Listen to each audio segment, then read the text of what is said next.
Tell me, what happened? On Saturday, the 7th, my brother texted us on the family WhatsApp group.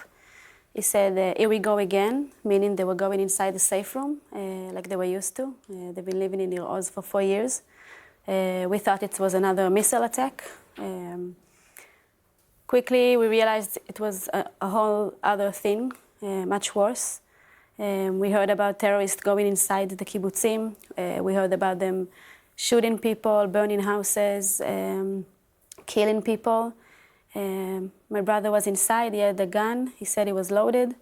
I told him to keep the kids quiet. He was there together with his wife, Shiri, and their 2 children. Ariel is 4 years old, and Kfir only 9 months old. They were inside the safe room. I said, please keep quiet, so they won't hear them from outside. He said, we're trying, but it's hard, there are babies.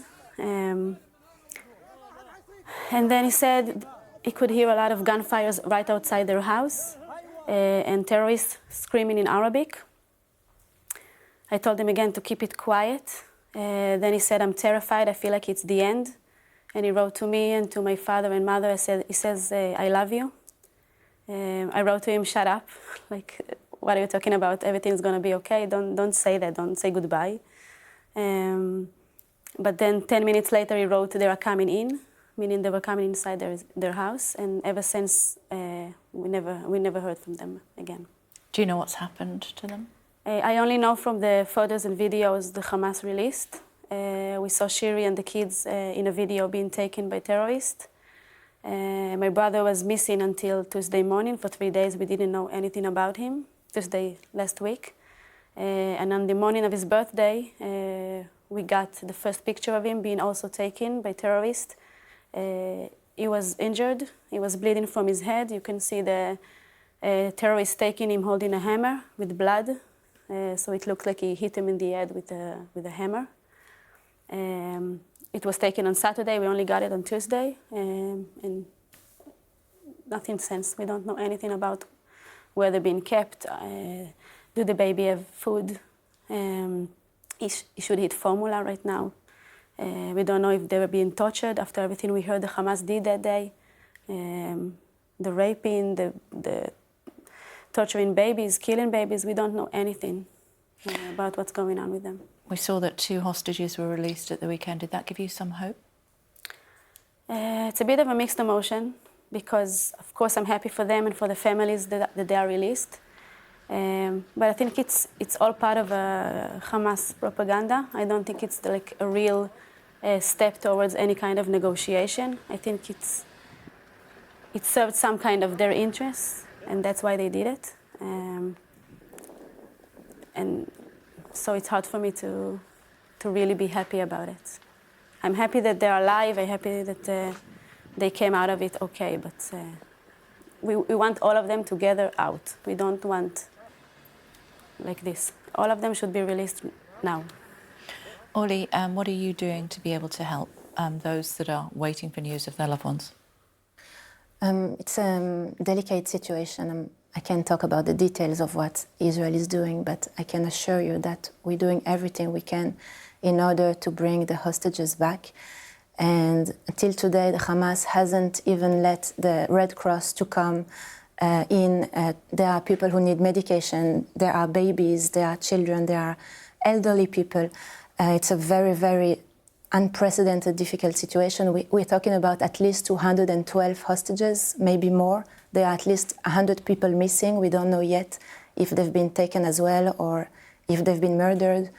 And we're working very hard in order to have more details and to do everything we can in order to bring our children home.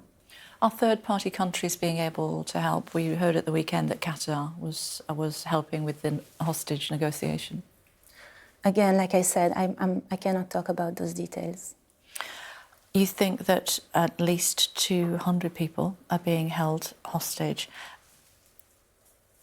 We know why Hamas has taken them for a myriad of different reasons, not least to try to protect those that are in Gaza. The fact that the hostages are there, does that mean that the ground offensive may take some time until the hostages are out? These are two different issues. Israel is doing everything they can in order to protect their citizens, both Israelis and Arabs. There are still terrorists trying to infiltrate. They have still, for the last 17 days, launched rockets at Israeli citizens from the Gaza Strip, from within the Gaza Strip. So we are trying on one side to protect our borders and protect our people so that the Hamas murderers wouldn't come again and butcher our children. And on the other side, we're doing everything we can in order to bring our families back home. They should be home already. And we need the international support, we need the British support to help us and bring our families back home. Ofri, what was life like for your brother and his family living so close to the border with Gaza? It's like two different sides of living there, because on one side, living in a kibbutz, it's this great community. It was a beautiful community that now is ruined. It's living in a kibbutz, it's like paradise for kids. But on the other side, they were suffering from bombing every couple of months. The anxiety was really high, sorry.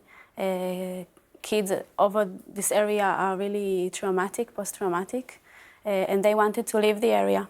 Me and my family left this area just a month ago. We went up north, and my brother and his wife were supposed to join us sometime during this year. They were going to come just this month and start looking for places to live close to us up north. They couldn't bear living there anymore.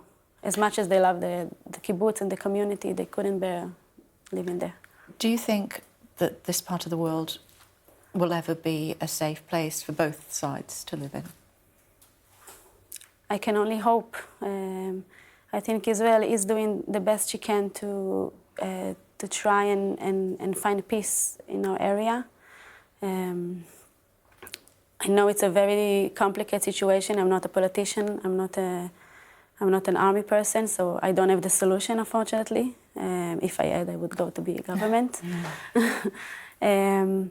But I think Israeli people want peace. We don't want wars. We don't want to see civilians getting hurt on either side. We just want to live peacefully in our country. Hopefully someday it will happen. And a word for those that are keeping your family at the moment? Keep them safe. We love them. We miss them. We want them back.